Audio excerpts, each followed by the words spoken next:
Hello again, and welcome to another episode of Friends, Facts, and Fiction. As always, this podcast is made possible by our local convenience stores, the misappropriation of history, and you. And now to your hosts, Justin Hammonds, Brant Bramlett, and Drew Shellnut. What's up? What's happening, world? This is a podcast called Friends, Facts, and Fiction, Season 6, more shit in the mix. You know, it's Pride Month, and we caught it right at the end. Yeah, we're just squeezing this bad boy in. Yeah. Season 6, Episode 1. Last second. Celebrating some pride.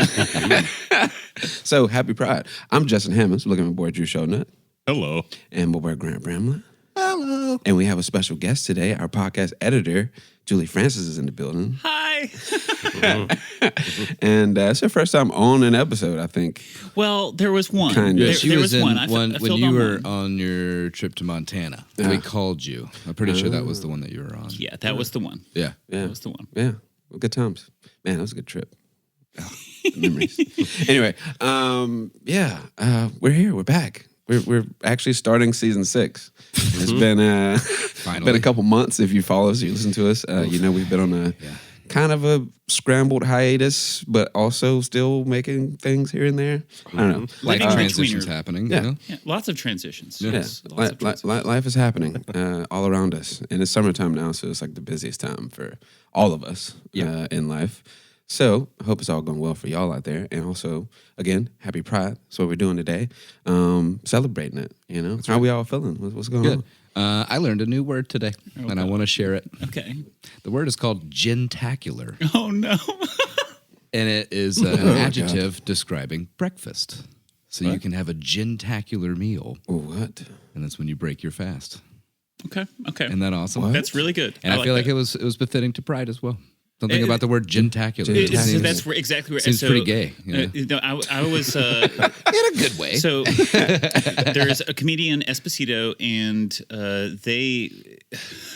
they mess with with gender a whole bunch, and I'm thinking of a skit they were doing, but that's absolutely like if you identify as gender fluid and you're having a fucking great day and you're doing your thing, just living in your moment, I feel like that's pretty fucking gentacular. Oh, that's good too. We could do so. The word I'm talking about is J-E-N-tacular, but we could Spelling do aside. G-E-N-tacular. Spelling aside, it Totally doesn't different matter. meaning. Yeah. Or gentastic, you know? Gentastic. Gentastic. Well, if you like yeah. have this, Gentabulous. I feel gentabulous right now. like breaking out the Hendrix, the Bombay Sapphire, it's gentacular. All that.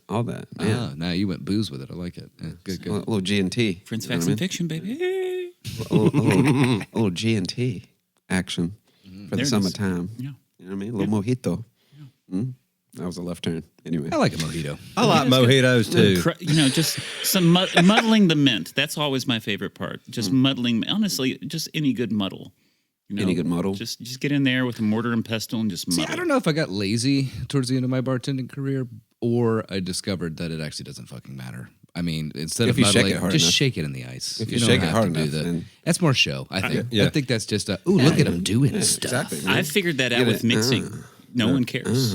They really don't. Like I can be there just fiddling away, trying to make it sound good, polishing that turd, and then they're like, just give it. I don't care. That's I true. don't care. Just it's like that I can sounds hear me. great. Cool. We're good. Awesome. Moving on. Let's go. That's so true. Honestly, I mean, I can hear me. Let's get it. The drums are loud. I'm happy. I'll never forget those days. McNair and his monitor mix, louder than like the stage More me. mix. I need No, that's what more me. Dude, I always told the sound the stage, engineer or the front of house guy, if we were at a big enough place, I was like, if you think it's too loud, give him a little more. And he's like, are you sure? I'm like, yeah, Yes. absolutely. And then John's still like setting up his whole like laboratory over there. He's like, no, he's right. Listen to what he's saying. Oh man! Actually, that's the only person missing out of the Organic Androids right now. Absolutely. John McNair, we love you. Wait a second. What time is it? We could do a phone in. I could. I'd have to stop down, but we could do a phone in. Yeah, we could do a phone in. You want to try? Maybe. Broken. Y'all didn't see it, but It is 3:45. there was just imagine like it's a clock winding down. Might be getting. Oh, it's still happening. Might be getting to kid zone time for him. Yeah. I know he's got. Wait, what time is it right now? 3:45. Oh, we're getting to like perfect time. As far as like work into baby. I'm trying. I don't know what it is. I like Baby time. So this is perfect the Pride episode, but like saying the word transition. Like now it's like picking the place. It's like, he's like transitioning from like work, to like normal home life. It's a little gleam in the eye. Well, we all transfer several times a day, or transition several times a day. Yeah, if you think about it. Mm-hmm. We're all in transition. Exactly. It's not just me. I'm not alone. Oh my God, this is gonna be a good episode, guys. It's gonna be gay as hell. Who's leading you? Are you leading this episode? Yeah. Word. Yeah, where's the? Yeah, I was like, who do we follow here? Who is this? Who's going in? Somebody take the wheel. Jesus! Jesus! Oh, good luck on that one. Yeah, because we can get off the rails pretty quick. Yeah. Especially with these libations in front of us. Yeah, I'm just going to say the same thing that I should have told the people that were standing there at the entrance as we were walking to Pride. Jesus would be proud of me, and he would be ashamed of you. That's true. Oh, wow. There were two rednecks there, like, Really? trying to hand out pamphlets and being like, Jesus is the only way to save your life, or like, Handing tickets out for God. It was just enough protest that like I was amused and not like angry. What I loved is there was like, I seen the people like twerking in front of protesters. Yeah. Yeah, That shit was hilarious. Like I'm gonna walk up to a smile and just be like, dude, think of all the things that you could be doing with your time right now, and look at all these people Enjoying their lives. well, the Like- funny thing was it was more anti-protesters, and I think that it was just sort of like a little revolving door. Someone would hang back, fuck with them, and then go into Pride. Yeah, exactly. It's like, this is a fun little entry. This is like the test. It's like the first boss level. Yeah, right. Kind of like what we did at the You must BLM prove march. your gayness against the Jesus. And then go into Pride. Remember that at the Black Lives Matter march that we went to, that the bigger one. Yeah. I remember stopping at every like SWAT team. Oh, yeah. And that's when all the fun happened. Yeah. And it was no violence. It was just like right up to you. And we're going to tell you what's wrong with what you're doing. Look straight you in the eyes. Look you straight in the eyes. That one white lady was going off. Yeah. Y'all remember? She Yeah. was going off. She I was like, was- who is this crazy living? Jesus Yeah. Christ. Man. It was People be also people, bro. that thing too. I do remember there was like one cop/SWAT team member that was like handing out bottles of water to Yeah, people. yeah. There was another guy that was like giving fist bumps and sort of in a like, I agree with Yeah. you sort of. We're just trying to make sure that y'all don't break shit. shit. Yeah, I mean, Yeah. You know what I mean? Like, It's just do your Nashville. march. Just don't break shit. I mean, honestly, like Nashville, like Metro, as far as the country goes, I mean, like police all have their problems, but as far as like a police department goes, Metro is pretty high up there on like Beat the fuck out of the Franklin cops, that's for sure. doing the right thing. For sure. I hate those guys. Yeah. Metro's all right. I still don't like them, but they're all right. Yeah. Yeah. Never have, never will like police, but they're all right. Shouts out to everybody doing that out there in the world. Yeah. You're brave. I'll give you that. Yeah. For real. But You can be brave and stupid, or Yeah, I brave mean, and racist. I don't feel comfortable when one of them's behind me. So Yeah, there's no, that. Yeah, do You know what I. I'm saying? No, Like, 100%. so- Like, that anxiety absolutely goes up. But it's like my next door neighbor is a police officer. I know several. He's a like, nice guy, too. Absolutely, it 100%. They are us. For better and for worse. Yeah. And there's just this They unfortunate. are human beings. People yes. be people, and They are human. Yeah, exactly. And that's an unfortunate thing because we say, okay, well, how do you get better? And that would be more training, more resources. more time. less military budget. Well, there's also a big thing that is They don't need weighed in tanks. there. That's like the mentality of an air of confidence. Grant and I even talked about this yesterday. We were in the truck. The most confident I've ever felt was when I was making music that was succeeding. And Grant brought up the fact of like being on the road, and it's something about being on the road. If no one ever has, go experience it for Yes, yourself. seriously, But it's like, I mean, pretty rad. roughing it has never felt so good. And you get this air of confidence about you that, I mean, I don't have much confidence. So that air of confidence is great, but what I'm getting at is if that air of confidence is sustained for a long enough a period of time, it starts to affect your mental in an aspect of what I'm saying here is that cops have that that power Yeah. struggle, if you will. They 100%, have that air of confidence Yeah. that can take over a weak mind. So if you've got a weak mind and I you're mean, doing the job, look at then you Mick can Jagger. very easily. You know Look what I at the mean? Stanford studies. I mean, Well, that's very true. Yeah, We did I an mean, like, episode on that. Yeah. y'all covered that, right? Yeah, Absolutely. yeah. So listen back to that episode that we absolutely can't remember the number and season yeah, on because the it was archive. ages ago. Yeah. Yeah, look into the archives of the Friends Facts and Hundreds of Fiction episodes in this book. podcast. Season 2, episode. You're I'm lying gonna to yourself. guess. I know it's season 2. Yeah. I'm gonna take a wild He's guess. trying real hard. And I want to see if I end up being right. I'm gonna look it up after we're done. I think Season we're 2, at, like, episode 130 episodes. 16. I'm That's what saying 8.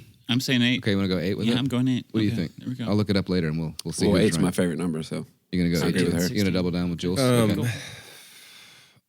I'll say do as much research as we do and find it for yourself. Oh, okay, that's fucking better. I like that. Hey, Anyway, yeah, we it's not hard. It's a couple we totally pages to scroll through. got off the Yeah, got but- on a tangent there. yeah, but in a nutshell, what Drew's talking about? Okay, so the Stanford studies in a She's nutshell. gotta edit this shit. Is, So I mean, yeah, absolutely. True that. I am making more work for myself.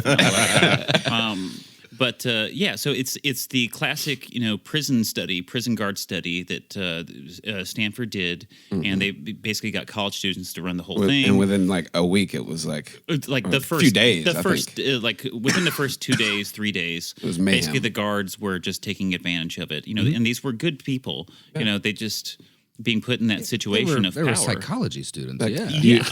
you are in charge of these people. These are good, normal people, and then they were. And that same study has gotten used, for all kinds of things. I love, seeing just an episode of a TV show, and I'm like, okay, this is y'all's version of the Stanford study. Of course. Yeah. Or I guess experiment is what it Definitely is. Colloquially. it's part of the zeitgeist, Yes. if you will. Yes, it is. Indeed. Okay, I'm gonna start talking about our episode. Get yeah, comfortable. yeah, You know what I'm pride, saying? pride, Get comfortable. pride, yeah. Get loose. You know what I mean? Take a deep breath. You know, Get loose. Nice. get loose. For sex, like gay sex. Jesus. Is this where you bring up poppers again? Is that You voluntarily brought up poppers. just now? Yes, I know, and they will hear that. Yeah. Okay. Well, yeah. Poppers, shout out to 19 years old. and In London. yeah, I just had be questions. prideful. Yeah. And, Yes. enjoy the I have episode. questions. Okay, so to kick things off today, I'd like to read a pretty short article by Meg Leach and published by The Tempest, little online newsy sort of periodical kind of A thing. blog. Yeah, like blog step up, Like WordPress? And I thought it was a good overview of our newsletter? topic, and it gave me a good starting point for our research for today. Alrighty then. Many people resistant to cultural change will blame the newness of the terms used to define it.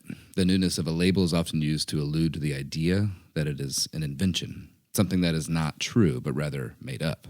This is the criticism that many people are applying to non-binary genders. However, something that has been around since the 15th century cannot be rejected by society's supposed perception of this newness. As people assigned female or male at birth celebrate their androgyny, the patriarchy is fighting back, declaring gender identity a new construct that is fabricated by those for a difference.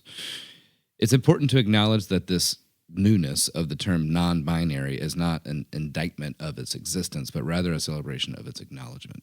Many people resistant to cultural change will blame the newness of the terms used to define it. History is no stranger to the tales of people who are assigned female at birth, AFAB, who dress in men's clothing to adopt more powerful positions in society.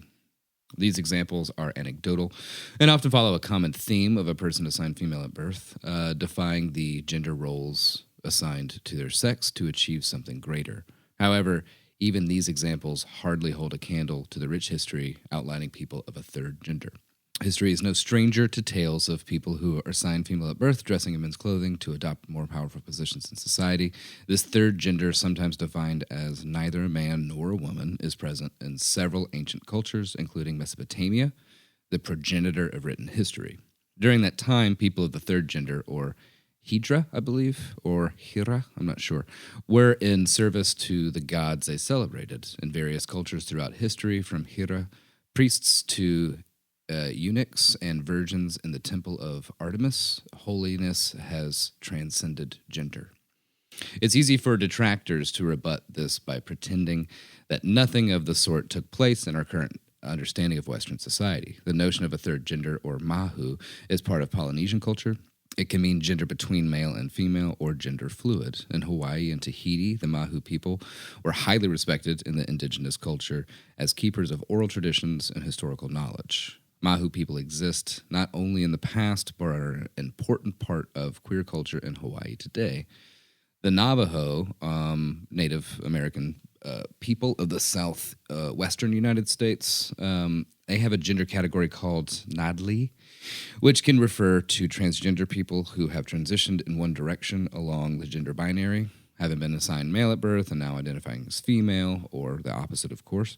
Gender fluid people, and of course those whose gender presentation falls outside of the gender identity norms imposed by society at large. The Nadli have a spiritual function and are inherently respected as tribal members within the Navajo culture.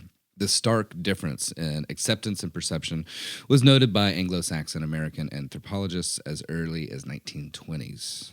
In fact, author William Willard, that's a fun tongue twister, William Willard Hill, was surprised that Navajo society considered a transgender person very fortunate, unlike his understanding of Western culture, for which gender fluidity caused anxiety in mainstream society. Gender has been used as an oppressive instrument for centuries. It's been used to highlight the difference between people rather than highlight the inherent strength in us all. Strength of character is not something that is defined by maleness or femaleness.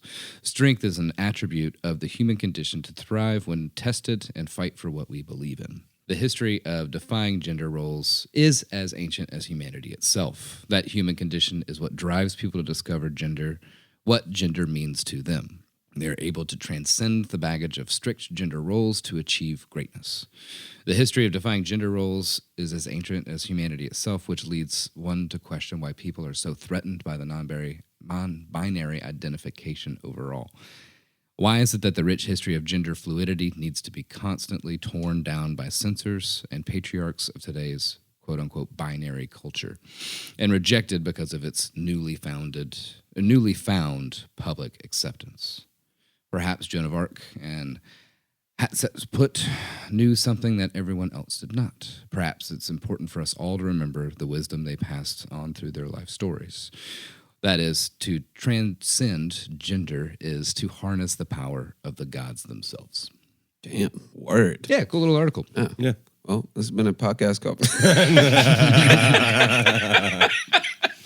Yeah, right? I mean, yeah, it said everything that... There's so much there. Yeah, it's a lot to unpack.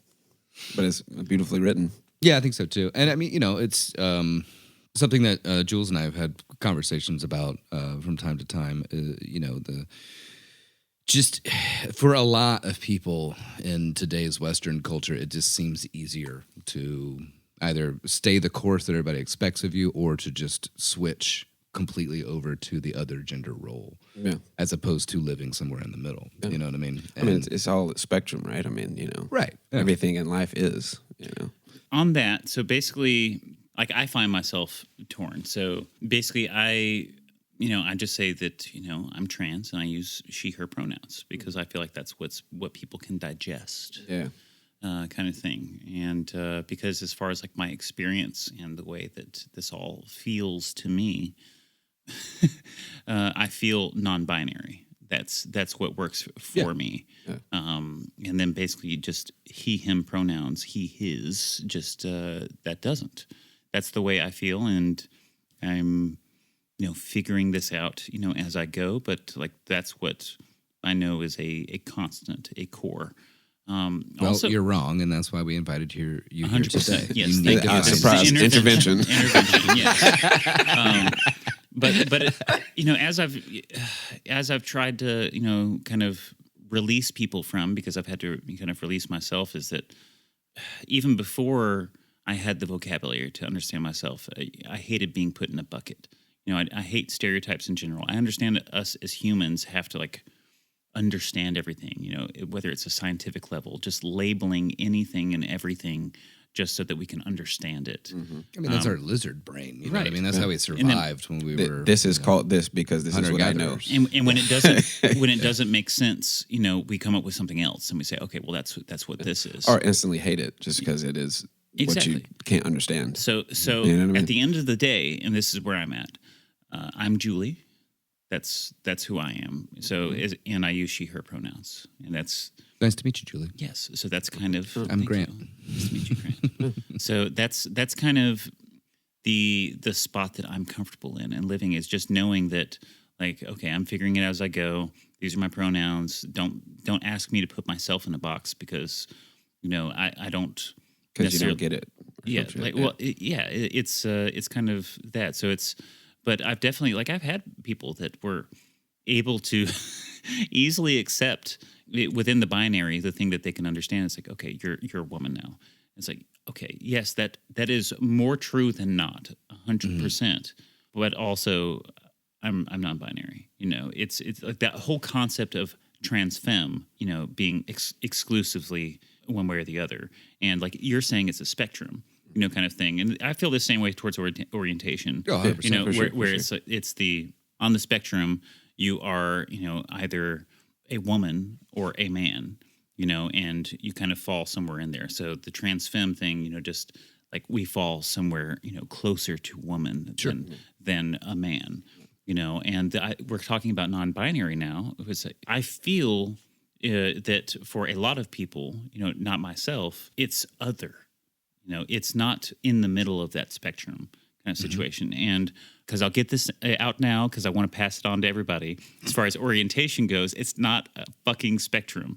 It's not, okay, I'm more attracted to men or I'm more attracted to women. And then if you fall in the middle of that spectrum, you're equally attracted to both and you're suddenly now bi. Okay, well, where do asexual people, fall in that spectrum? They don't outside of it. because they're not, So it's not a fucking spectrum at that point. Yeah. Or myself, where I identify as pan. I feel like that's the best word because bi, I am not attracted to men the same way I am as women. That's just not the same thing. But there are men that I am attracted to in that regard. So it's just one of those same. like, okay, well, what do we call that? So for me, it's a fucking bar graph. And I think that's what it is. Okay. Yeah. She's tried to explain this bar graph That's bullshit to me it. before. See, and I'm we're getting like- into it. Let's It's like, get into okay, it. too complicated. Moving on.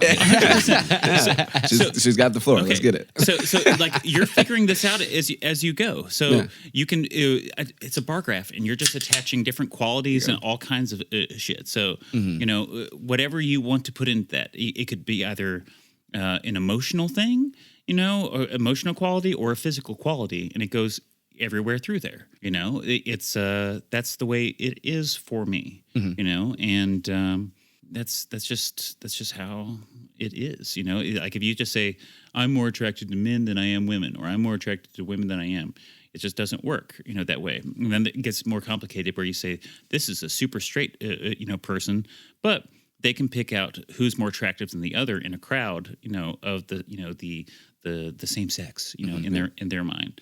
So they have enough, cognitive ability and enough understanding of what's attractive and what's not, and being able to pick out those things that they can tell, but not hitting the threshold to actually like enter into a relationship or ask them out or that kind of situation. But they know what's going on, and maybe they get into a spot where it's like, yeah, we can fool around, but it's just there's nothing more, because I'm not gay. Kind of situation, So it's the point is it's a fucking bar graph, like there's no just figure it out for yourself, do whatever it's going to be, and It's all about that pleasure thing, baby. like remove That's true. the restrictions. I agree. Whatever Remove the pops your clutch. restrictions. You know what I'm saying? I've always been a big fan of the phrase "hearts, not parts."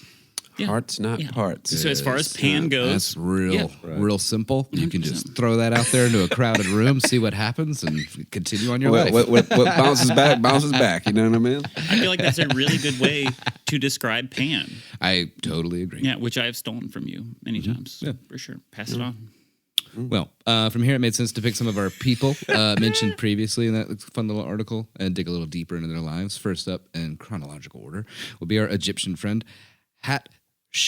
Hatshepsut. Okay. I'm going to try and say that faster. Let's see how it goes. Hatshepsut. Oh, damn it. Hold on, Yep. Justin. You messed me up. Hatshepsut. Dang it. Hold on. Hatshepsut. Hatshepsut. I'm so good at this. Is there a Z in that? No. No. There's Anyways. Hotzi. Say Hotzi. Hatshepsut. And I'm going to call her Hatzi from now on. Hatzi roughly translates to foremost of noble ladies. Lifespan was 1507 to 1458 BCE. So this is a long ass motherfucking time ago. damn. Yeah. Was the daughter of Tutmos I and his principal wife Amos. Upon the death of her husband and half brother Tutmos II, she ruled initially as regent to her stepson Tutmos III, who inherited the throne at the age of 2. Right, which is pretty common, right? Like if you had a infant or toddler pharaoh, the closest of age female relative would usually kind of take on the role. Yeah. But this is more of she took it like several steps further, I guess you could say, and ended up assuming the position of pharaoh and adopted the full royal titulary, making her a co-ruler alongside Tutmos III. In order to establish herself in the Egyptian patriarchy, she took on traditionally male roles and was depicted as a male pharaoh, with physically masculine traits and traditionally male garb. Hatzi's reign was a period of great prosperity and general peace. One of the most prolific builders in ancient Egypt, she oversaw large-scale construction projects such as the Karnak Temple Complex, the Red Chapel, the Speos Artemidos, and most famously the mortuary temple of Hatzi at Deir el Bahari. She died 22 years into her reign towards the end of the reign of Tutmos III and into the reign of his son Amenhotep II. An attempt was made to remove her from official accounts of Egyptian historiography. There we go. Her statues were destroyed, her monuments were defaced, and many of her achievements were ascribed to other pharaohs. Modern Egyptologists have variously attributed her erasure to sibling rivalry, political expediency, and her gender. Yeah, about to say. Yeah, I mean, it's, it was, we've talked about Egypt before in this podcast, and there was a lot of that going on. Like when one pharaoh replaces the other one, it's like almost trying to erase their memory of that happening. So they are the highest only god. ruler. Yeah, basically. Because as a pharaoh deities. is God rather than a human. Yeah, in their yeah, eyes. Better one up. But I think basically what it's insinuating here, though, is that like I think they went a little harder on her. You know what I mean, as far as erasing it. And then a lot of Egyptologists, like back in the day, like in the 1920s when it got really huge for like Western archaeologists to go over there, they were writing a lot of things, or like as they're finding stuff out, it was pretty clear that it was like, oh no, that's a lady. They can't rule. Yeah. This must be wrong. We must have mistranslated this, or whatever, that kind of a thing. So I think it's really kind of interesting in that like regard. I've got a little thing. Well, that's unfortunate. You ain't gonna tell everybody. Yeah, I mean, I know it's pride, so I mean, extends, my boy. Might not be big, but it's hell at 90. Oh man, phrasing. Here we go. Are we still doing it? Are we still doing phrasing? Are we still okay. doing All right. So she assumed all the regalia and symbols of the pharaonic office and official representations. The like cat headcloth topped with uraeus, I believe, the traditional false beard, and the shindi kilt. So it was, and she was also ambiguous and androgynous, and many of the statues and monuments that she created or had created for her, and would create a masculine version of herself to establish herself in the Egyptian patriarchy. And this I thought was kind of interesting. Then His Majesty said to them, "This daughter of mine." Uh-oh. Yeah, I know, right? Knunminatun, may she live. I have appointed as my successor upon the throne. You're trying to talk while you're getting punched or something? Jesus Christ. She shall direct the people in every sphere of the palace. It is she indeed who shall lead you. Obey her words. Unite yourselves at her command. So it's really kind of neat in that sense of like they're consistently referring to her as female, but she's purposefully presenting as male. Yeah. So it's that, again, that sort of gray area, right? It's this is not one or the other. This is either both or neither, or, whatever. Yeah, You know what I two mean? things can be true. Well, yeah, exactly. I mean, we're really good You know what I at mean? Well, cognitive dissonance. We're really good at that shit. Yeah. But it's this stuff that, proves that it's like, okay, what does it matter? It's Right. like, well, I need to know what to do with this person in my brain. Mm-hmm. Are they legitimate or are they illegitimate? Yeah. Okay. Yeah. Like just Which brings up the second question: how does it affect you? Yeah. How does that affect you? Like, you got enough shit in your life to deal with. Why the fuck are you worried about somebody else's Somebody else's fucking shit. life choices? Well, Exactly. Well, at that point, it's preserving the power. So you say like Right. throughout society, Yeah. the patriarchy extends, past the the tippy tops and all the way down, into their homes. Yeah. So it's we've got some pretty neat gender roles set up, as far as the patriarchy. We have to protect this, or otherwise we're gonna have to go wash the clothes in the fucking Nile.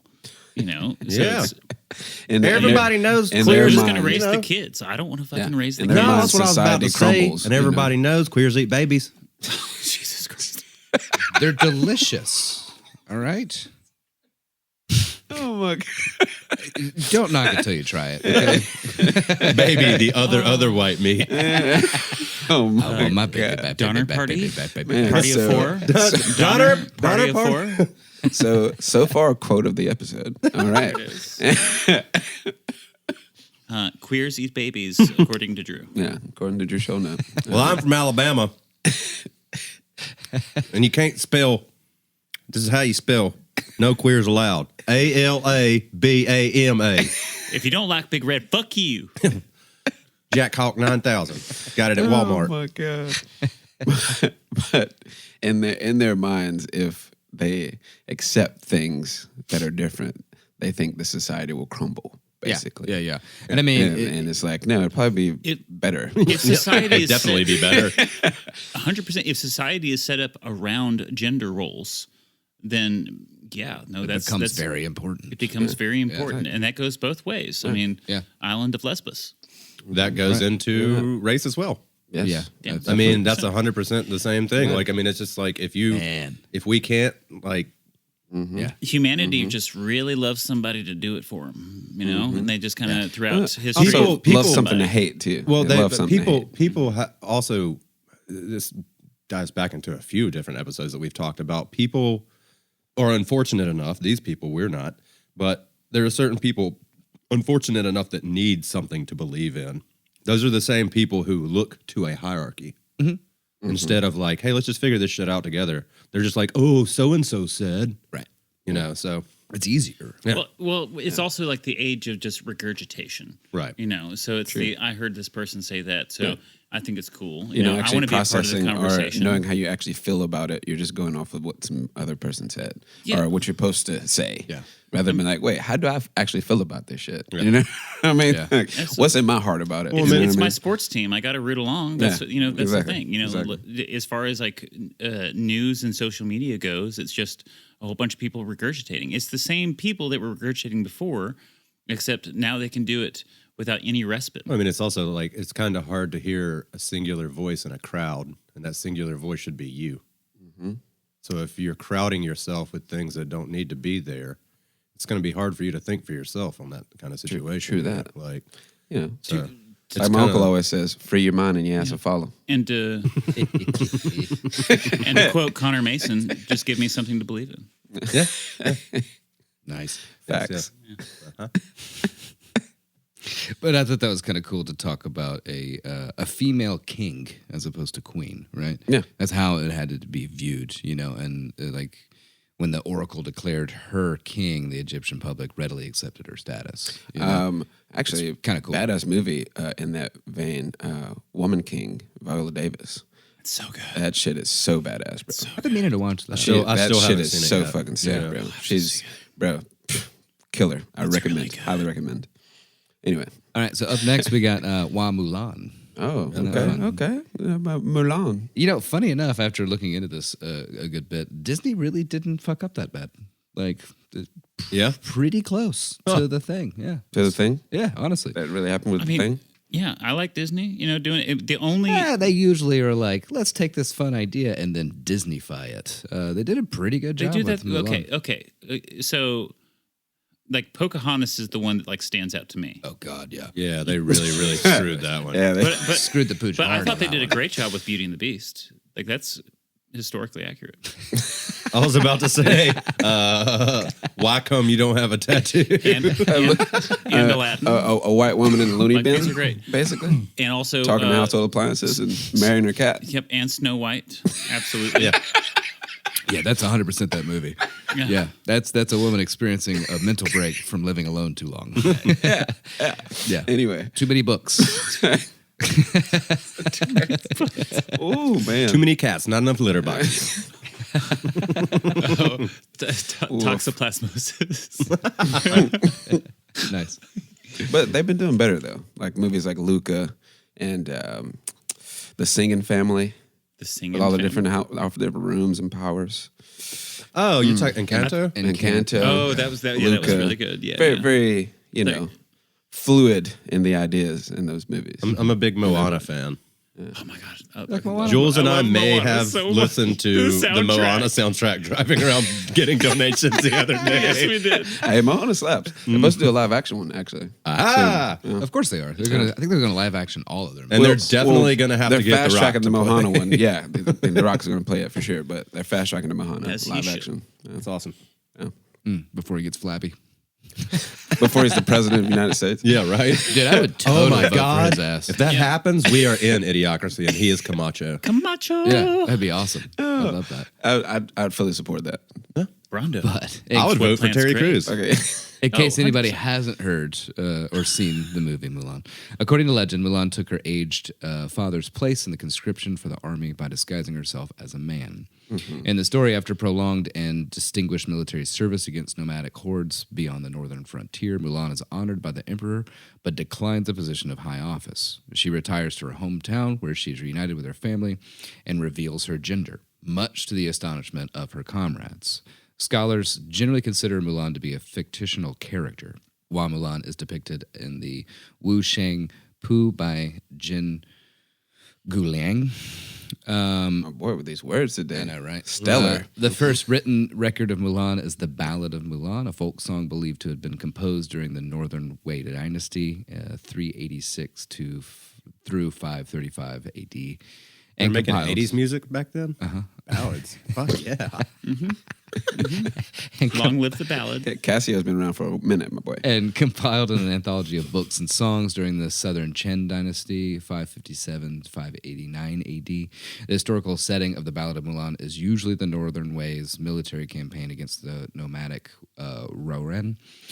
A later adaptation, Mulan, active around the founding of the Tang Dynasty. So this is a story that's been a part of China pretty much like most of it. You know what I mean? It's and it keeps like bubbling back up to the surface. And I thought that was really kind of interesting. And like looking into it a little deeper, it became pretty clear that it was almost a way of like honoring like the early nomadic Chinese peoples, and that women like knew how to ride horses. They were really adept at archery. They could ride and shoot at the same time.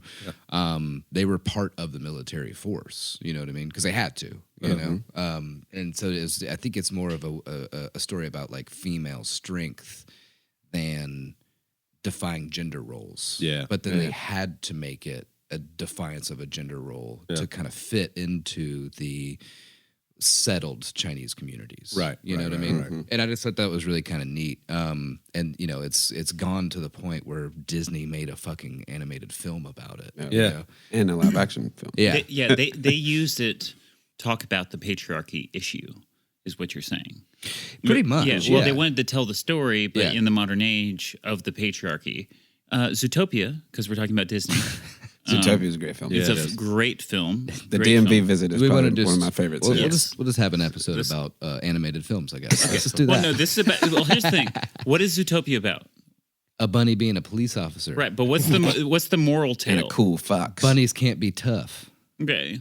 No, the moral tale is. Oh, wait, that bunnies we're- can let's be tough. All love each other, essentially. Like we're all in this together. It's, Well, it's a country person going to the city. Okay, Y'all, it's doing it's a lot. like it's like myself. Okay, it's doing a lot. They play really high into like all the stereotypes. I just watched it last night with my sister, and I came to a realization that it is doing a lot of things, but it's mainly the patriarchy thing. So Yeah. you know, so she's the bunny.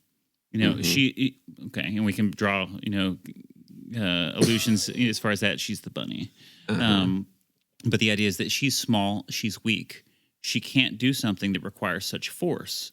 You know, and other than the elephant who happens to be Francine, you know, in the beginning, you know, everyone is portrayed as these very masculine, you know, police officers that are big and bold and everything like that. rhinos and And the cool fox.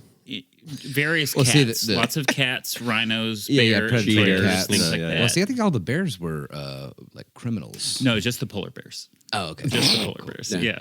They lived up in tundra land. Yeah. Yeah. But the crime boss was like the little opossum or I something. think it was a mole. Mole thing. Yeah. It was still predator. Still predator. But anyway. So, spoiler alert if you haven't seen Zootopia, by the way. Yeah, so sorry. It doesn't ruin anything, I promise. But yeah, so the idea is that it's this revolt against the patriarchy, and that she absolutely has so many unique gifts that she can be great at this role. She doesn't have to be this, you know, this big tough, you know, thing. That was huge. Also, Yeah. basically, I was like, okay, this is just y'all redid G.I. Jane. Like that's what it is. Yeah, kind of. Yeah, no, like really, we'll really spoil and ruin it now. But you know, as far as like the person, have we all seen G.I. Jane? I have. Yes. Do you all remember who the real villain is in that? Yeah, Jane. Not. Oh my god. I haven't seen that movie She's since not the 90s, supposed my to man. be She's not supposed in to the be there. military. Jesus All right. Christ. Okay, And she shaved off all her damn hair. I know. How's and she going to be pretty now? Oh, Jesus. How you think Ashton Kutcher going to It's look actually, at that? pretty hot. in that Yeah. movie. No. She's No, she is she's fantastic definitely through the entire movie. Smoke show. That was a Yeah. cool moment. Yeah. She shaved her Really good. head. She's Also, doing Ridley pull-ups in the Scott. rain, and I'm Thank you, like, Ridley I Scott. feel things. Oh my god. Nether regions are tinkling. I'm gay now. Well, Jules, this is actually I like men now. that provided a perfect segue to kind of wrap up Mulan. So basically the end of the ballad of Mulan itself. Her parents, upon hearing her return, welcome her outside their hometown. Her elder sister puts on her fine dress. Her younger brother sharpens the knife for swine and sheep. Mulan returns to her room, changes from her tabard into her old clothes. She combs her hair by the window before the mirror, fastens golden yellow flowers. Her comrades are shocked to see her.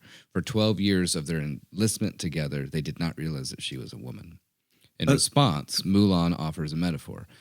The male hare, see what I did there? Hair, has heavy front paws. The female hare tends to squint. But when they are running side by side close to the ground, who can tell me which is male or female? Right.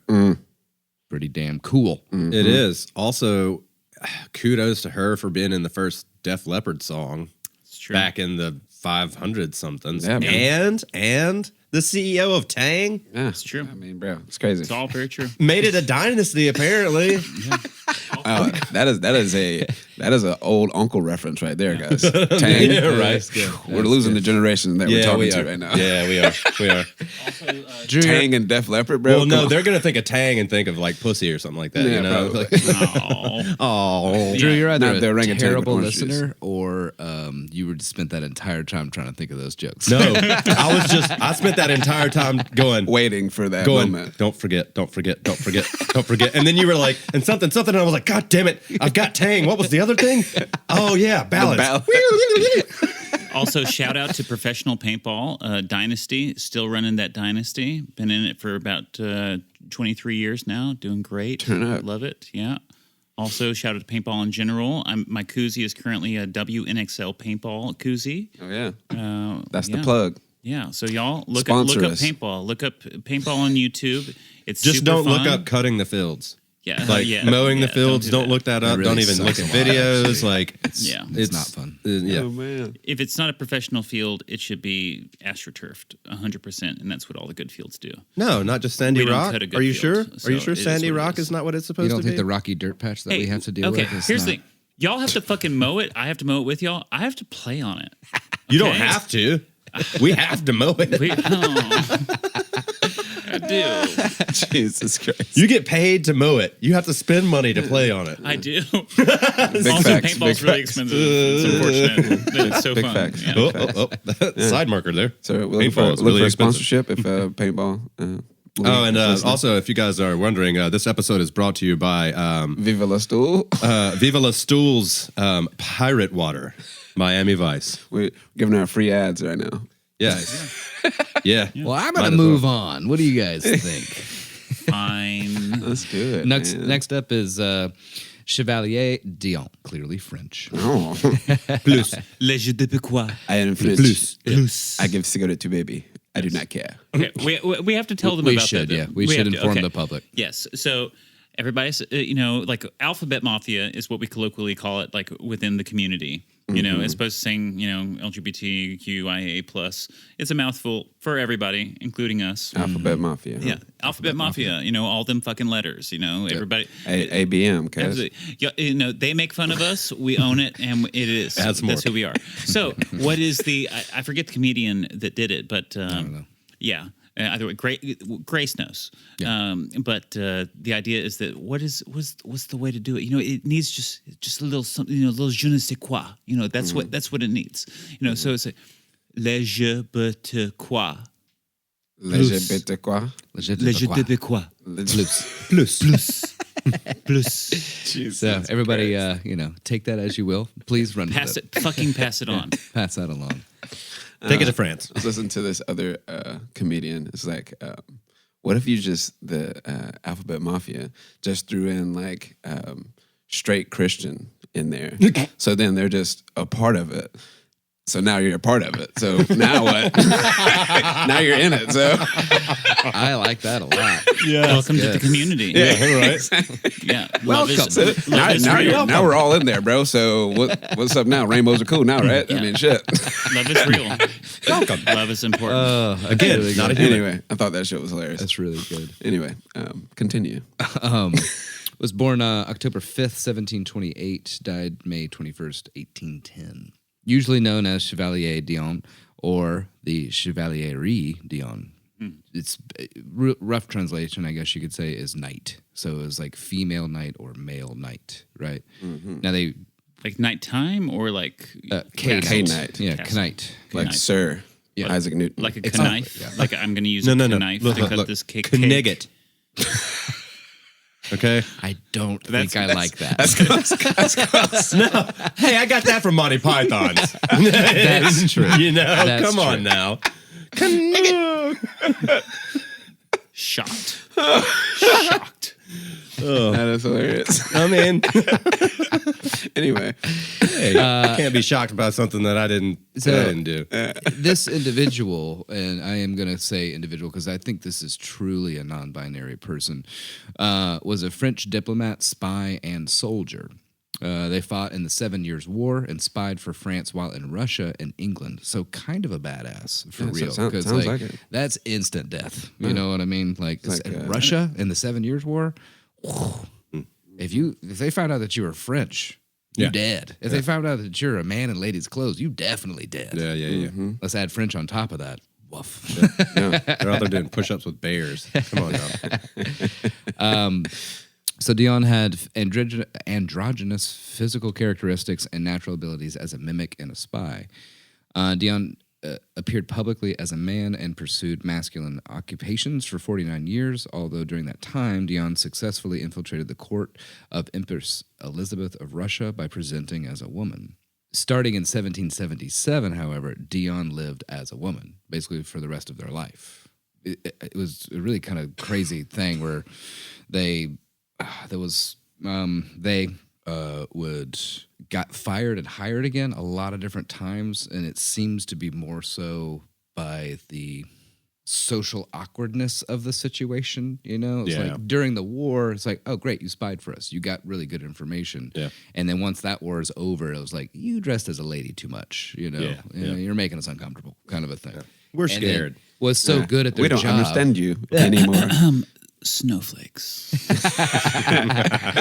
But was so You're no good longer at- useful. You're weird. Yeah. Right. So they would like, give them basically like a stipend, kind of a thing of like so much money a month. A little per diem. Yeah, pretty much. And then would get hired again for a different position in a different time of conflict and then given a slightly larger stipend after they were fired again. So only when we're useful, only when you find us attractive. pretty much, yeah. It was really kind of nuts. That's crazy. Fucking chasers of all kinds. Oh, I've got this guy who can do this job for you. I mean, this girl who can do this. Oh man, Tommy told me you've been giving him lady men's. Lady boys. What the hell's going on here? This is France. Jesus Christ. I don't know where the redneck accent came from, but it works. A redneck Frenchman over here. I mean, Full of it. Everybody's got their rednecks, It's just, oh my God, what's the redneck French accent? Oh Lord, I would have to put some. I don't know. Les Jupiter. Wow. Holy beaucoup say. Please. Eiffel Tower, Eiffel this. Belgian waffle. Lord have mercy. So one of the times that they were fired and then rehired, Dion became chargé d'affaires in April of 1763. And I've been then, charged a couple times. the plenipotentiary minister, essentially interim ambassador, when the Duke de Nivernais, I like believe, duck better. returned to Paris in July. So Dion used this position also to spy for the king and ended up collecting information for a potential invasion. And because of the information that they collected while in London, posing as a female ended up like stopping this invasion before it even became an issue. It's fucking awesome. Kind of a thing. Yeah. Where's this But- movie at? The but- fuck? Right? I know, seriously. This shit, this is like a movie all day. What the fuck? By the way, I'm going to use this opportunity to say this. Can we start? I know we're like it's scientific, it's kind of medical, that kind of thing. Can we just say women instead of females? Sure. Because here's the thing: how many times are we going to say male? Like usually it's like men and female. Like this is part of like the see where you're at. patriarchy thing. Okay. I like that. This Okay. is part of Got the it. so It's subconscious shit It's sometimes, men and man. women. Yeah. It's men and women, but it's anytime like women are it's like female, kind of thing. Anyway, yeah, it gets a little bit misogynist, like vibes, and also some neckbeardy vibes, Yeah. kind of thing. So, despite the fact that Dion habitually wore a dragoon's uniform, rumors circulated in London that Dion was actually a woman. A betting pool was started on the London Stock Exchange about Dion's true sex. Dion was invited to join but declined, saying that an examination would be dishonoring, whatever the result. After a year without progress, the wager was abandoned. Following the death of Louis XV in 1774, It's a lot of Louis. the secret de Roy was abolished, and Dion tried to negotiate this as a return from exile. They exiled this person from France, even though did so much to help France. Yeah. And then was living in London in exile. And then the London Stock Exchange was trying to start a wager to figure out what's downstairs. Like it even fucking matters. Anybody know crazy. that? We know Alan Turing. Yeah, of course. Yes. Okay. Alan Turing was chemically castrated. That was his punishment. But also Damn. I it- did not know that. Yeah, I didn't know that either. that was his reward. Okay. Yeah. Okay. Wow. Everybody know the Turing test? Of So course. the Turing test is basically the test that they give artificial intelligence to be able to see if they can fool us. If they pass the Turing test, then we have reached that level of AI that it can fool us. That's what we're referring to, Turing test. Alan Turing. Right. So, Alan Turing is another gay man, Yeah. just like Cummings. And this poor gentleman spent all of World War II breaking the fucking Enigma machine. He's part of the team that built everything and was able to break the German code. And then this poor guy, just because, societal norms and that kind of thing, they decided to chemically castrate this person. That is brutal. Jesus Christ. Yeah. Yeah. And So- we'll come back to chemical castration later. Oh, yay. Looking forward to it. And to like kind of further give an example of, and again, I think this is interesting in that we're from Egypt now to France in the 1700s. It seems like we're like diving deeper and deeper into sort of a patriarchal, gender is very important kind of a mindset here, you know? Right. But Madame Campan wrote in her memoirs, this eccentric being had long solicited permission to return to France, but it was necessary to find a way of sparing the family he had offended and the insult they would see in his return. He was therefore made to resume the costume of that sex in which France everything is pardoned. The desire to see his native land once more determined him to submit to the condition, but he revenged himself by combining the long train of his gown and the 3 deep ruffles on his sleeves with the attitude and conversation of a grenadier, which made him very disagreeable company. So basically, they're like, you present as a man and we'll let you back in this country. And the way that they decided to do that was to like wear military regalia, but combined with a train and female sleeves on it, just to kind of piss them off even more. Yeah. Wow. That's crazy. Fucking snowflakes.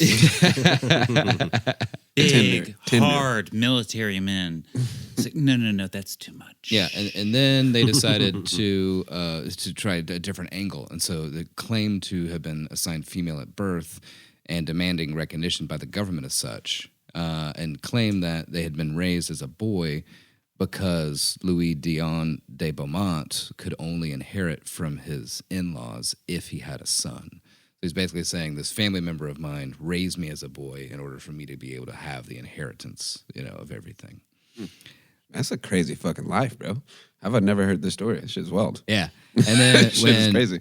France began to help the rebels during the American War of Independence, Dion asked to join the French troops in America, but Dion's banishment prevented it. In 1779, Dion published a book of memoirs, La vie militaire, politique et privée de Mademoiselle Dion. Great job. They were ghostwritten by a friend and were probably embellished, but that's kind of another situation of like, I want to go help, like the rebels at the time in the American colonies. Basically like trying to enlist in the military again because they were good at it and they liked doing it. Yeah. You know what I mean? And For the country. yeah, and I think they basically needed them again, and so they allowed that, and then was allowed to return to England in 1785, which is kind of strange to me because like it seems like England would be really pissed off at them, but apparently being somewhere in the middle of the genders was more offensive, and so wasn't allowed to go back home. That's fucking crazy. Yeah. Just pick, damn it. Yeah.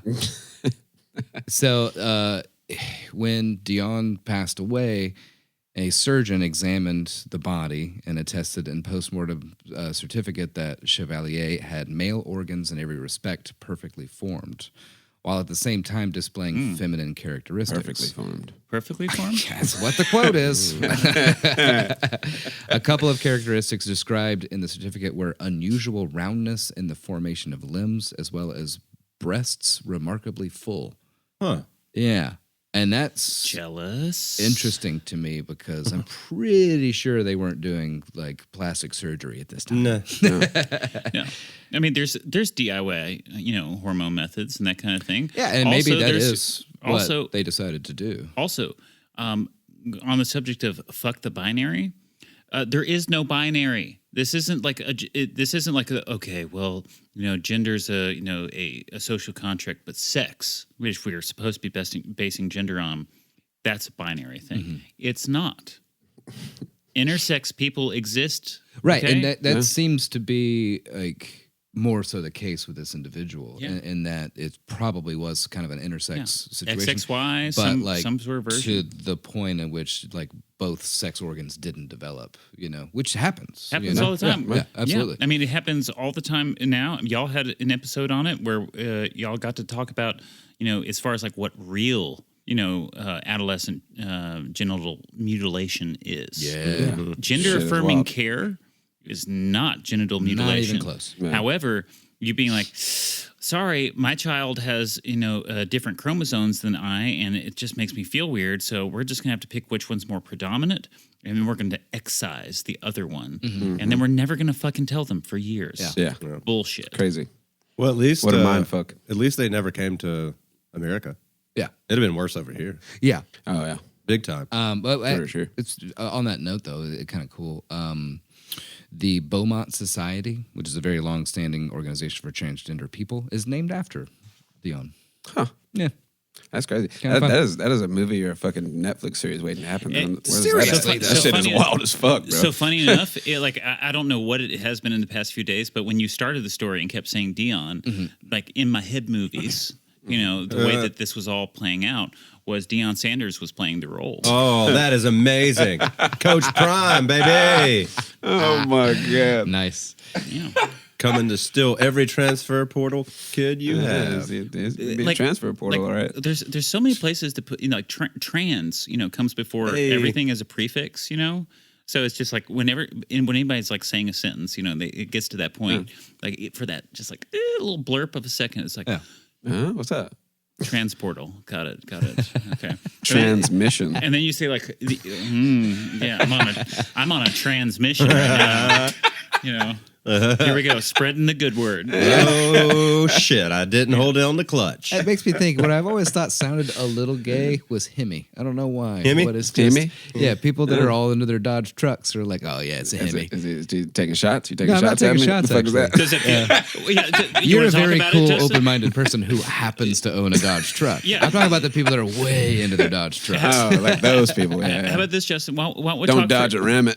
Let's just talk for a second about why you thought for a second that was an ad. A little bit of lack of confidence, a little bit of Not like a insecurity, confidence. and, I know it's Grant, like, and I know Grant likes to take jabs. Yeah. I was like, very oh, true. what's- That's very That, true. that is very true. that was. yeah, I'm I very, mean, Chevy's I'm very better. confident, man. I mean, Chevy. Chevy's better, I yeah. saw you over there. You're like, it's a big truck, big engine. It's powerful. Okay, it ain't no little Hemi. It's a Hemi. I know it's a Hemi. It's a It's a Hemi. See what I'm saying? It's always kind of have 5.7. Hemi, like-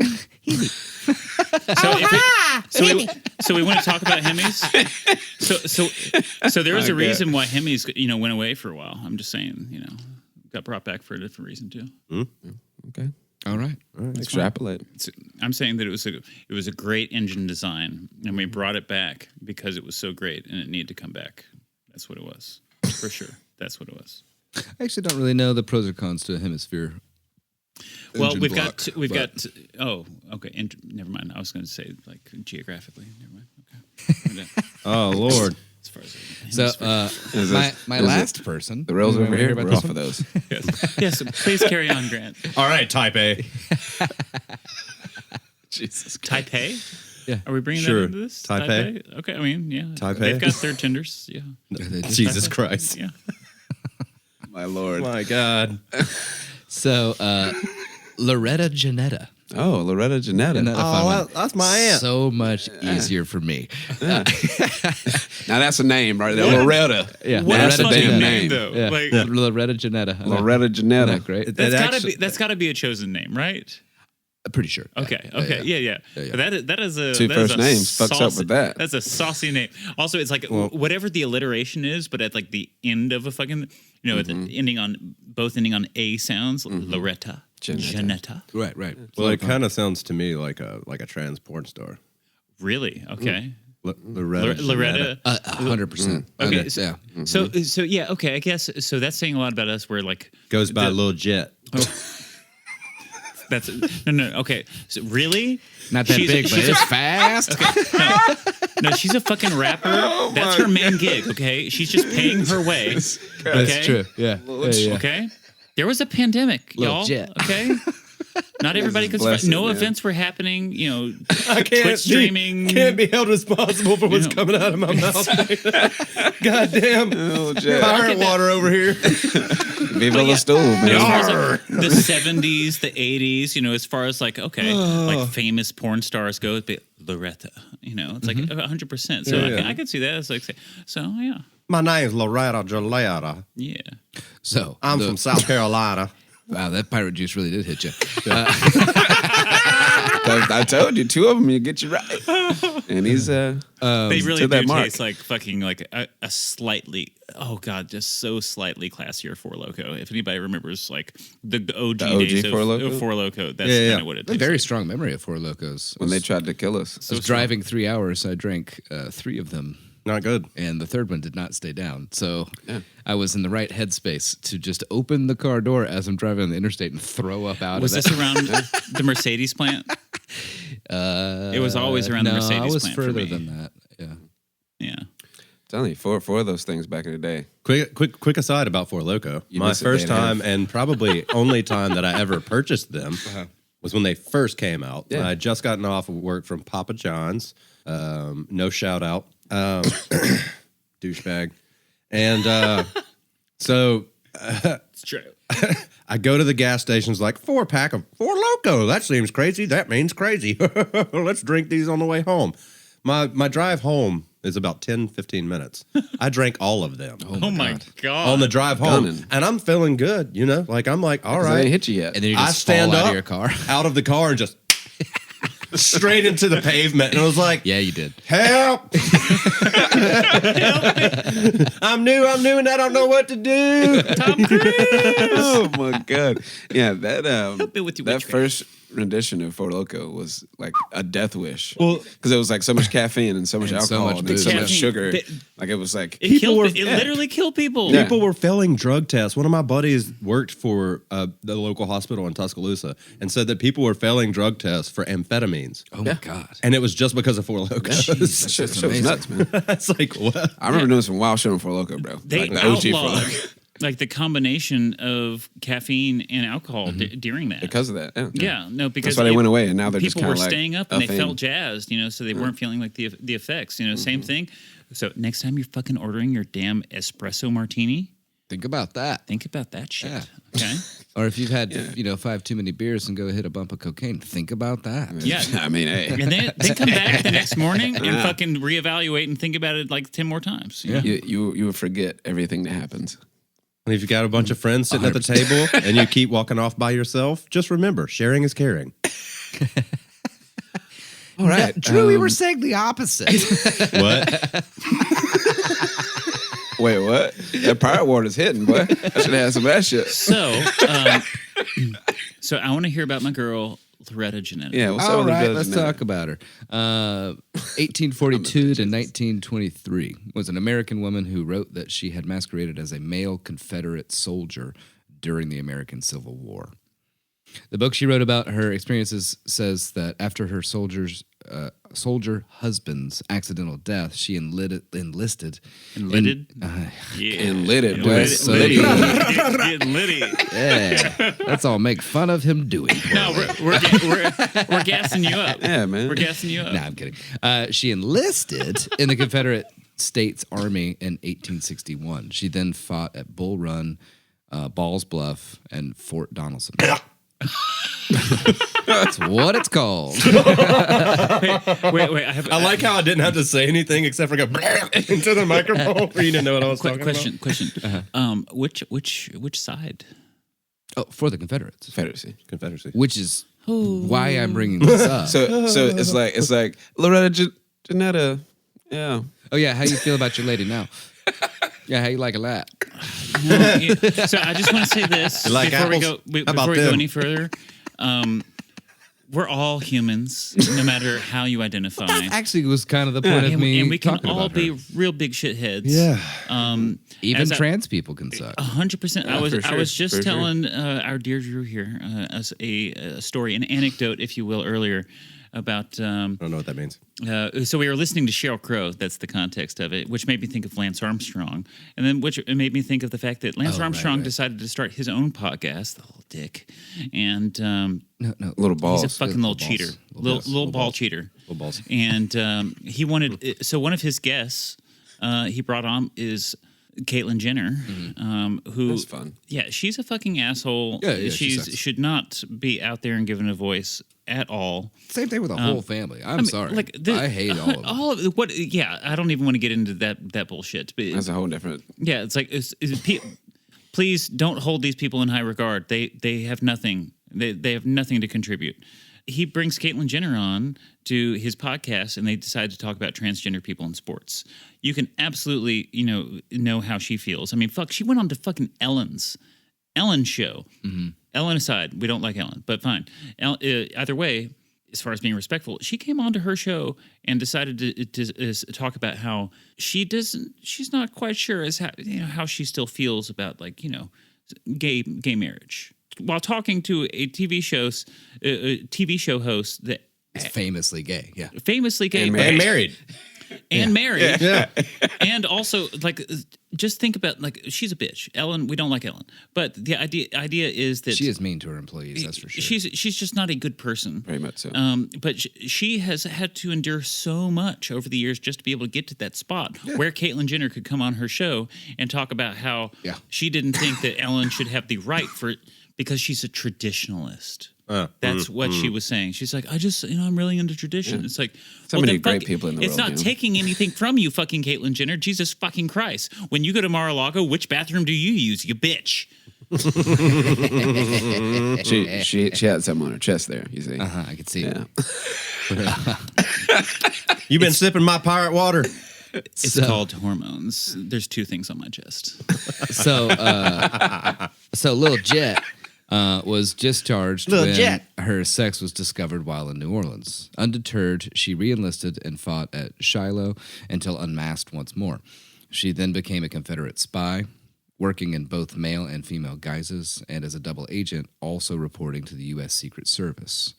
She remarried 3 more times, being widowed in each instance, which is another massive red flag.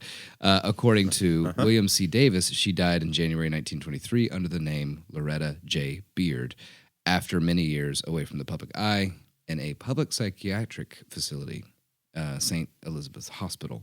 Interesting. Yeah, a woman named Velasquez recorded her adventures in a 16. Oh wait, I'm sorry. That's her actual name is Velasquez, her real last name. In a 600-page book, "The Woman in Battle," a narrative of the exploits, adventures, and travels of Madame Loretta Janetta Velasquez, otherwise known as Lieutenant Harry T. Buford, Confederate States Army, to support her son. That's the whole title of the book, by the way. Jesus Book Christ. titles used to be stupidly long. It's like a Let me fucking tell you what this is academic about. journal. Yeah, right.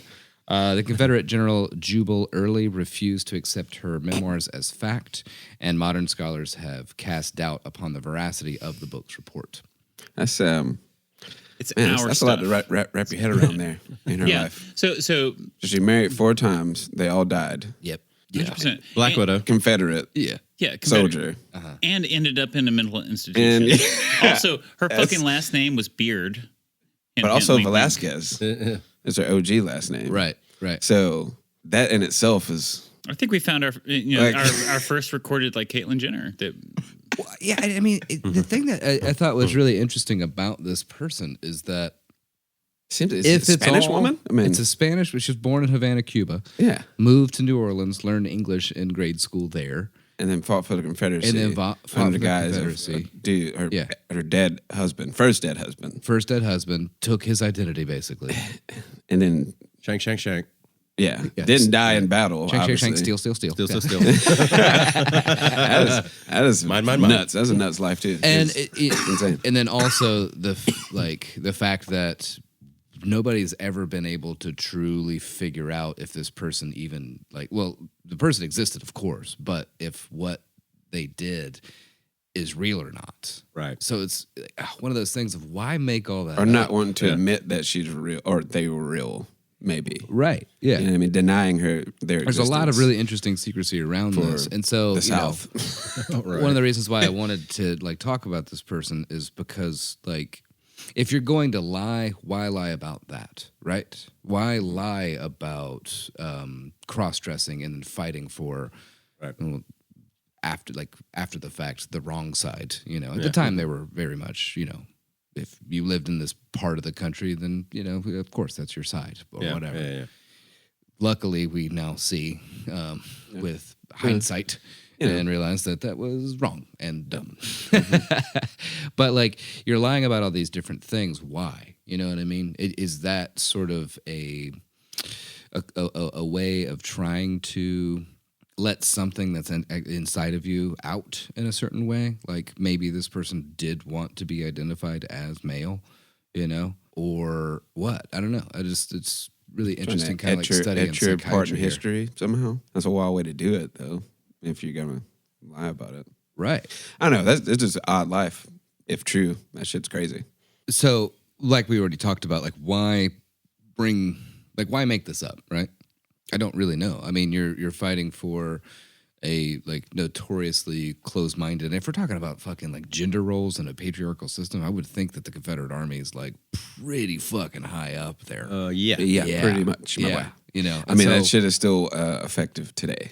Yeah, says- they, it almost- effect they today. sell their daughters off at fucking 13 and 14. Exactly. Yeah. Yeah. So like, these fucking crazy. people keep calling me the groomer. I'm like, you just sold your daughter, okay? And he's like 33. What the fuck? Also, stop talking about the fucking, you know, Sharia law bullshit. Like, Yeah. that's your thing. right. It's like, you know, wouldn't this be on almost like defamation of the Confederate Army? You know what I mean?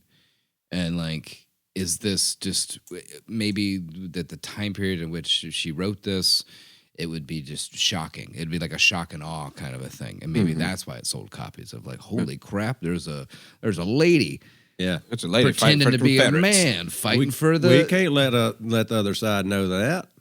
If she Right. dies, who Maybe will that's produce right. the Yeah, babies? no. So maybe they're trying to sweep it under the rug because they don't want that legacy and to there's be that too. You know what I mean? Yeah, Yeah. and that's a big part of it. Yeah, true. because Like we know the thing that with the Egyptian woman king. Yeah. You know what I mean? Yeah, Like exactly. denying her existence. you right. know? Yeah, and Who because knows? As well. when her book appeared in print in 1876, the veracity of the account was attacked almost immediately and remains an issue with scholars. Some opine that it is probably entirely fiction. Others that the details in the text show a familiarity with the times that would be difficult to completely simulate. But shortly after his appearance, former Confederate General Jubal Early denounced the book as an obvious fiction. So that kind of ties into what you're talking about, Justin. You know, like it's like hell no, we would definitely not let a lady fight for us. Exactly, You know, that kind of a thing. But in 2007, the History Channel aired Full Metal Corset, a program that presented details of Velasquez's story as genuine. However, the overall truthfulness of her account remains indeterminate and highly questionable.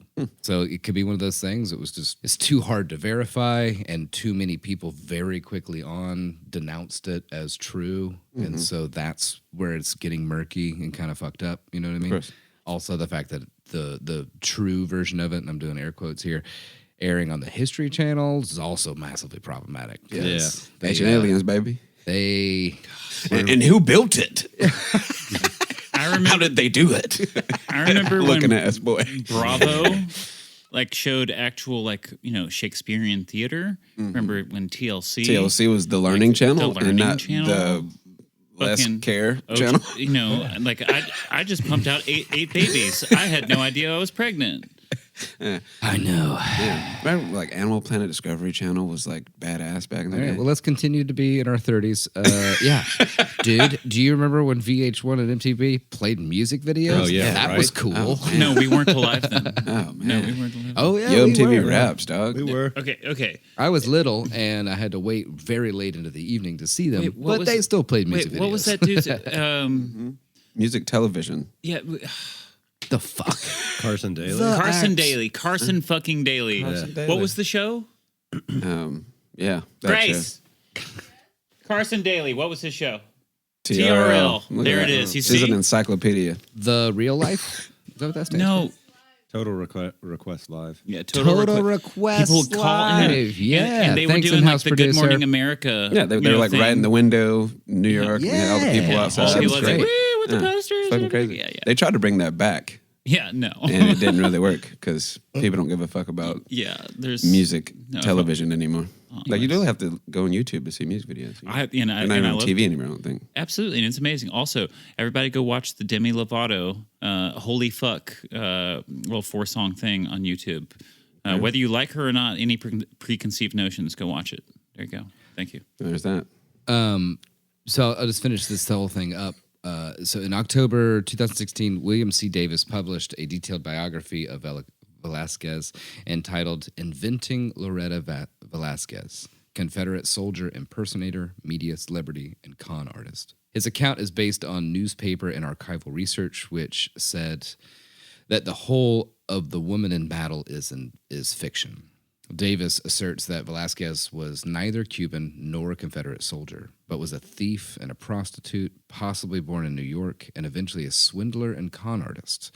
Velasquez used many aliases, and he is certain of her actual name. He's uncertain of her actual name, age, and place of birth, and thus unable to be certain of her family background or ethnicity. The woman he ultimately identifies as Velasquez served terms in jail for theft and other minor offenses, and subsequently invented more glamorous origin stories, having learned to lie while working as a prostitute.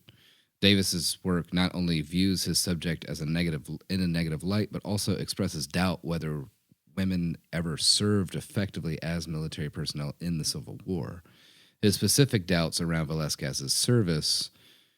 Davis does, however, provide a definite date for her death as Loretta J. Beard on January 26, 1923, at St. Elizabeth's Hospital for the Insane. Explains that, I guess. In his final chapter, Davis critiques feminist and Hispanic historiographical approaches to Velasquez, as well as postmodernist literary theory, all of which he says have failed to accurately evaluate Velasquez and have perpetuated her lies to promote their own agenda. Which also seems problematic. I feel like this author is trying very hard to discredit someone that may have done this. You know what I mean? And it feels like, even though this is 2016, it feels very similar to the general of the Confederate Army at the time when the book was first published, being like, "No, that's bullshit. That's all bullshit." Hey, You know? a lot of bad things happened in 2016. Okay. I thought that was going to be the worst year of our lives. Yeah. Me too. And I remember being 4 like, years later, cool. It got worse. It got worse. It got way worse. Got worse. Second verse, way worse. Anyway, Yeah. 2016 was rough. Oof. Yeah, no, God. it goes back to, just what's convenient for the person writing it, and they're, they either do or don't, Yeah. have an agenda, Right. and just repainting history, happens over and over and over again. Well, yeah, and I You mean that's know? basically the point of this entire podcast is the fact that, like, us trying to uncover the real history of these different situations, and the whole premise that history is, written by the victor, and in this particular instance, I would say that the victor is a straight white male, Yeah. in both of these instances that are massively discrediting this person. Whether the stories are real or not, I don't know. I really don't. But the strongest voice in the room is usually heard, and it seems like the strongest voice is, hell no, a lady did not fight Right. in the Confederate Army. Right, 100%. And so, like, right now, I don't know why my brain went here, but I got this big picture of Rosie the Riveter in my head in World War II, where it's, this big, when it's convenient. Yeah, So, 100%. this Let's huge, look back like, at fucking Chevalier Dion. yeah. So this Deion Sanders, this big old campaign where it's the men are off dying. We need to to send them things. Okay, I guess you do have a use. Okay, come into our factories, Right. and make everything. Okay. Oh, now you can do it.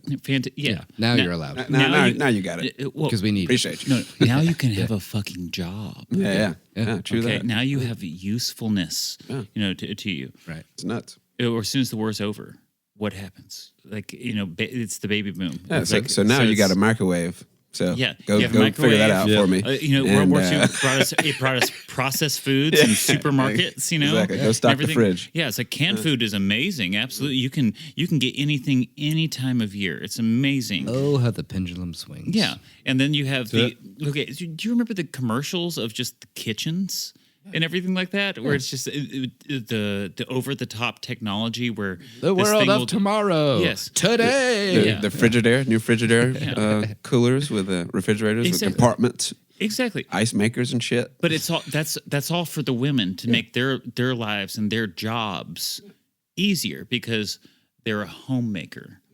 And that Now, is you what lady women do. homemakers, your life is so much easier. So anyway- so much more to get done. So much I mean, more they time could- with your husband. Women couldn't get credit cards in their own name until the 70s. I mean, Oh my god! Shit I is don't- wild. dude, oh shit God. is crazy, bro. As far as the actual timeline of all Bank this, accounts and shit. It's like, nuts. Like, I hope the listener understands that, like, this is all very recent. History is very recent.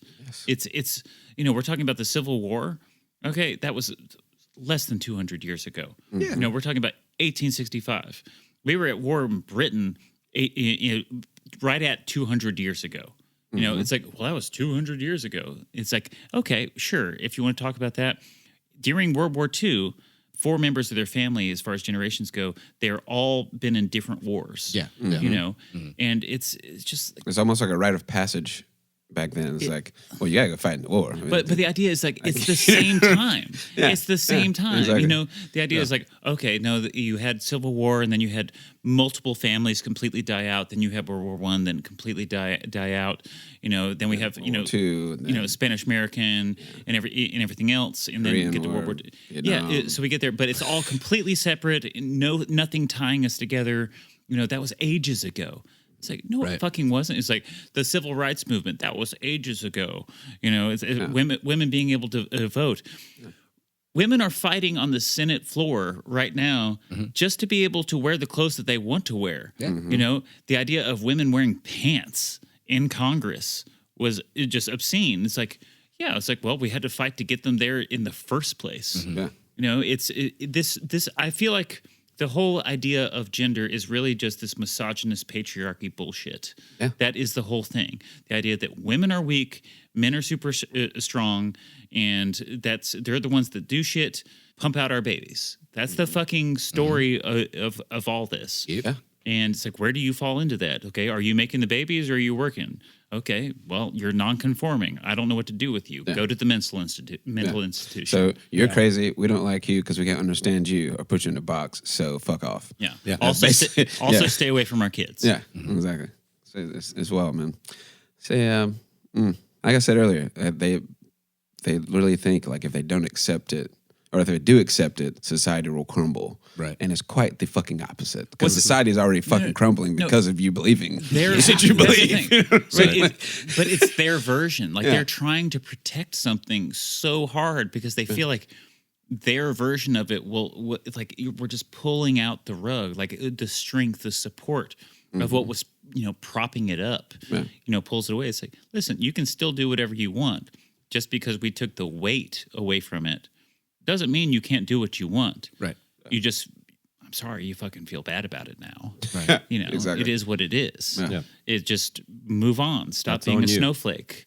So sensitive. Just can't put up with things. Tenderonis. So weak. Or as, all the things that get said about me. It's like, oh God. It's like as Bo Burnham said, they still have all the money and power. It's just not fun anymore.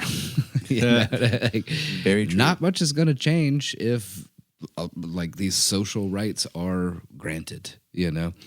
It's just I guess they'll enjoy it less. Yeah. What the fuck does that even mean? by the way, I just need a box of Crayola, man. in good news, Too black and white. Federal judges both they blocked it in multiple states. Tennessee being one of them. The gender affirming care ban on minors. So basically, remember. Huge shame. Also Big remember, shame. like if you're on the fence, you motherfuckers, like the whole small government thing. Yeah, back to convenience. Yeah, small government when it's convenient, but not when it isn't. The whole Roe v. Wade getting struck down and everything, saying it's like. It's like it should be states' rights, and now pushing to make it fucking federal. in every which way, and saying it's like, well, it's not going to, go after, same-sex marriage. It's not going to go against contraceptives. And as far as trans care goes, it's just about the kids. And then Missouri fucking immediately going after adults. Like, Yeah. Saying like, if I move to Missouri, it's like, sorry, all that amazing gender affirming care that you've been receiving and has actually like been changing your life, you're not allowed to get it anymore. Yep. Even though you're an adult and you can make your own medical decisions.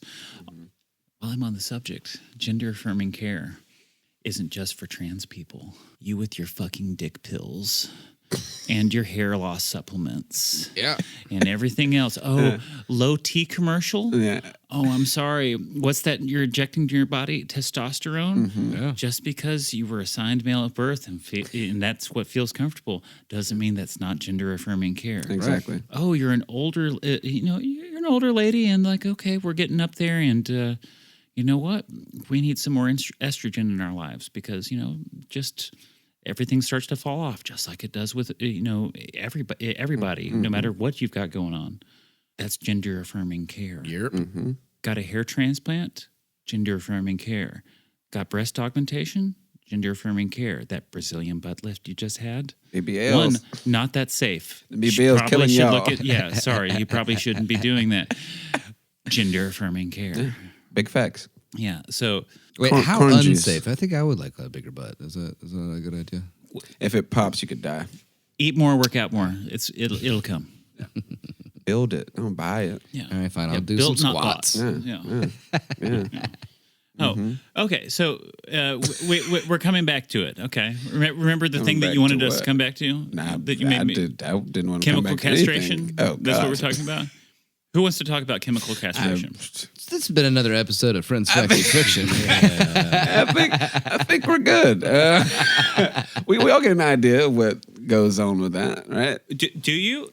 Are you feeling uncomfortable? I mean, extrapolate. You got the floor. Go Okay, ahead. because I feel like what's happening. Give us in- the facts. So I feel like this what's is happening Friends, in facts, and fiction. by right, the right. way. I feel like you're feeling in your head like, okay, we're chemically going to lop off our balls. That's what you're hearing, right? I'm thinking that they just like mentally. I'm thinking they dipped it in a vat of acid and it melted off. That's what I'm thinking in my brain. That's what it kind of sounds That's like. exactly what I'm thinking. To be honest. So this is the thought experiment I want to take us down.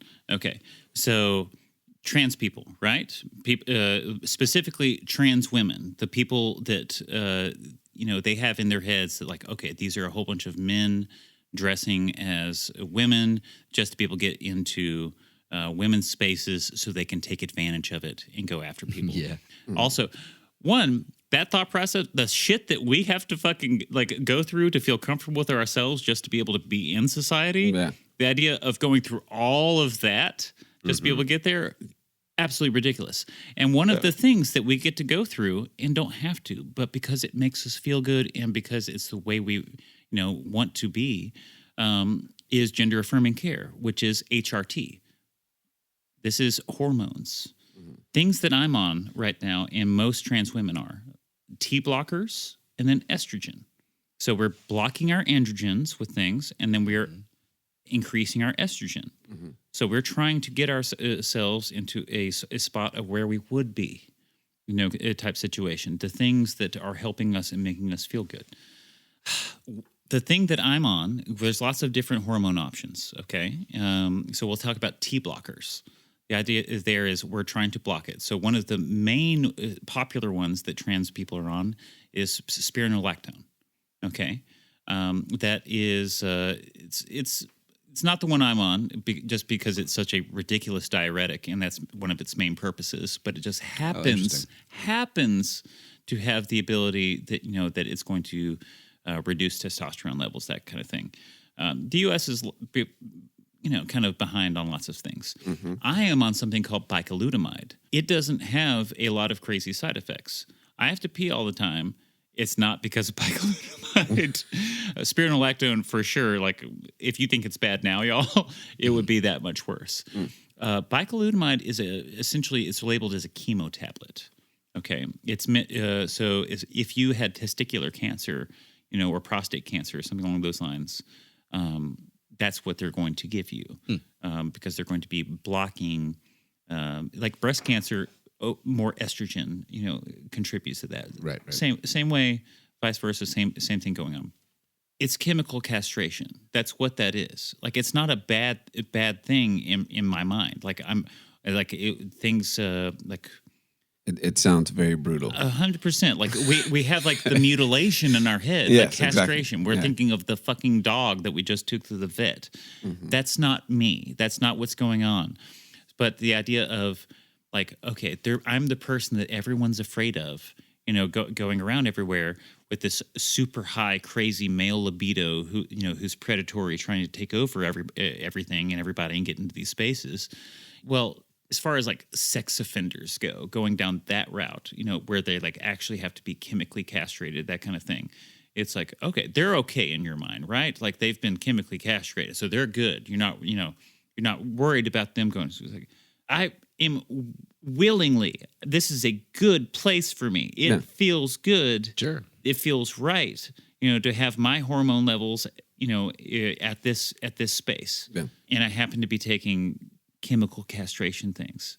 Yet we're worried about me grooming and going after these people. That's fucking insane. Yeah. That's ridiculous. The amount of mental gymnastics that these people have to get through. Yeah. To make you a it's like- villain. yeah. Yeah. It's like, listen, it's not my problem where you, as the 42-year-old, Alabama politician, is signing into law, how we should be able to lower the age of consent, and we should absolutely be able to preserve Yeah. the right to sell our children off to our neighbor. Yeah. Right. Like, that's And what. child labor laws and shit. Right. It's like, I get that It's that's wild where out your here right now. head's at. Okay. And like, that's what they're trying to do, because that's what is in their head. That's their projection. Right. I've said it 10,000 times. I'll say it again. Mike Pence, we don't all have the temptation, man. Okay? Temptation, when we want to talk about temptation. Let's fucking talk about projection in that case. Yes. Yeah. No, Yeah, man. 100%. Yeah. Okay? I mean, Lindsey Graham, man, all those this cats. don't give in to temptation. A y'all. little too quick to say what he's so against. It's like, I'm telling you. how'd you think of that fast there, bud? It's like, y'all, not everybody's tempted. That's like the world we live in, okay? Some people are more attracted to other people than others. That is what it is. So when somebody says, yeah, I'm tempted by the attraction of this man, but I know better, I'm going to go do this. Like, dude, let yourself go. It's not like everybody is having this experience. Yeah. There are people that aren't attracted to those people. It is what it is. Just go do you, be you. It's Whatever fine. pops your clutch, Chief. Yeah, stop making it a thing. But you gotta fight them demons. You gotta fight those demons that keep coming up in everybody's head, right? Everybody has those like, demons, right? I don't know- I It's don't- not just me, is it? No, it's everybody. It's everybody. I don't know who needs to hear this, but like, if you're attracted to men, then you're attracted to men. Yeah. Yeah. If you're attracted to women, you're attracted to women. Now, Or here's a question, Justin. If you're attracted to yourself, Justin, what if you're attracted to non-binary people? What then? do your thing. Yeah, but what do we call that? Because we got to put everybody in buckets, right? Not necessarily. I don't think so. You passed. God, Jesus Christ. Correct. That was a good thought process there. I like your input. Thank you. It was very nice. Yeah, I think we're close to the end. Yeah, Yeah. we're sitting at like 2 hours. I can go back to episode 1 if you want. Let's hit a little bit of a sign off. And it's been a pleasure having this Pride episode. Also having Jules in the building for the first time. Well, second time, I guess. Yeah. Well, with all four of us. Yeah, this all is four of us together. I will say this is the first time, as the true self that I am, Well, that's true too. that is the first. Yes. Yeah, that's true. And how awesome that is our Pride episode. Right? Absolutely. Yep. I've Everything all had, works out. Was Did this we put that planned? together? Did we do that? I was just here, y'all. Like, we were out cutting yards, making it shorter, Making grass short and shit, you know? Well, it's been a gem of an episode. mow grass. I'm Justin Hammonds, and I'm saying love, live life, because it's worth living, y'all. And I'm Drew Shelnut, and I'm saying, mow grass now! Jesus Christ. Maybe no more pirate juice for you today. I'm getting sleepy. Is that as fun? yeah. I have. I'm Grant Bramlett, and if you fought against the patriarchy, or for any reason, or at all, really, either to get ahead in life or to go do something that you think is important by defying the gender binary, I always loved you. If people have tried to make you uncomfortable, sad, defamate your name, never liked you. And I am Julie Francis. Buckets is where you put other stuff, not yourself, okay? So if you got some, some lawn care equipment that you just keep carrying around on the trailer, it's a good thing. Put it in there. That's fine. And also, it's like stack them on each other, okay? Because you never know when you're going to need some buckets, okay? I love a good bucket. And it's fine. And it could be a Menards bucket. It could be a Lowe's bucket. It could be a Home Depot bucket. It could be an Aces hardware bucket. Good. It doesn't matter, Tractor okay? Supply. It's See, just they a got bucket. buckets. It's fine. It's where you put stuff. Everybody needs a Don't fucking bucket. put yourself in the bucket, okay? bucket. Just live your life. It doesn't matter. You don't have to label yourself. You don't have to figure everything out all at once, okay? So Yes. anyway, don't be a bucket. Don't be a bucket. Just fuck it, you know? So, but in my brain, a fuck it bucket is like emergency poop bucket. That's Wow. that's where my brain went. Right. Of like, oh my god, I fuck it, and then you go, Fuck it. that's your bucket. Bucket. We just watched a few episodes of Big Mouth before this. That is not what a fucking bucket is in my head. I was about to say, like all the fucking My pillows brain and all that kind of goes, shit. Like it's when I think about fucking bucket, that's a whole different thing. But yeah, man, this is Jesus Christ, I can't even sign off. Is it full of Jello? What's happening? All right, this has been a podcast called Friends, Facts, and It's Fiction, aerogel. and we out. Thanks for listening and stay tuned for the next installment. Find us on Facebook and Instagram to stay up to date on all things Friends, Facts, and Fiction. Our Instagram handle is friends_facts_fiction. As always, please reach out to us. You can send any of your questions, praise, and fact-checking to friends_facts_fiction@gmail.com. It's important to us to only propagate the truth, and we'll correct any errors we may have made. Your hosts and researchers are Justin Hammonds, Grant Bramlett, and Drew Shellnut. Our episodes are produced by Grant Bramlett. Additional producership provided by Grace Higgs. Our recording engineer is Grant Bramlett. Lighting design is provided by Justin Hammonds. This has been a production of Friends, Facts, and Fiction.